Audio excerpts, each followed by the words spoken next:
قصة نقابة الفنانين وانطبلت الدنيا، وعلى أساس إنه الخلاف كلياته كان على رئاسة النقابة، ومازن الناطور اتبع أساليب لياخد بتاره.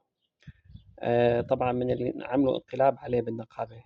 بس القصة الحقيقية طبعا، وهذا الحديث كله على ذمة الداية أم زكي، هي اللي خبرتني إنه القصة قصة مو رمانة، هاي قصة قلوب مليانة، قصة بين أمل حويجة ومازن ناطور.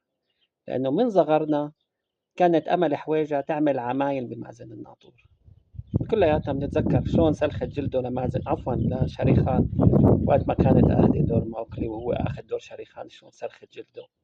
كمان شلون خسرته، عفوا خسرته لبسام وقت ما كان هو أخذ دور بسام، هديك أخذة دور الكابتن ماجد.